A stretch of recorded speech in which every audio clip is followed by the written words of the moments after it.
রন্ধনশালে যেতেই রাধারানী বড়াই মাকে জড়িয়ে ধরে কাঁদতে কাঁদতে বলছে, বড়াই মা, আমি এমন কৃষ্ণবাদিনীর ঘরে বাস করি যে প্রাণবধূ আর দর্শন তো দূরের কথা, আমায় যমুনায় জল আনতে যেতে মানা, নীল শাড়ি পরতে মানা, ওই মেঘের দিকে তাকাতে মানা। আচ্ছা বলো তো বড়াই মা, এই বৃন্দাবনের সবাই তো তাকে ভালোবাসে, সবাই তো তাকে দেখে, তারা কলঙ্কিনী নয়, আমি শুধু কলঙ্কিনী? আর ওই দেখো আর একজন বাঁশি বাজিয়েই চলেছে, তার সময় অসময়ের কোনো জ্ঞান নাই, শুধু নিজের নিজের ইচ্ছেটাই বোঝে।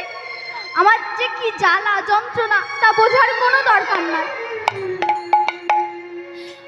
বাঁশির স্বরে আমার হৃদয় বিদীর্ণ হয়, আমি হই পাগল।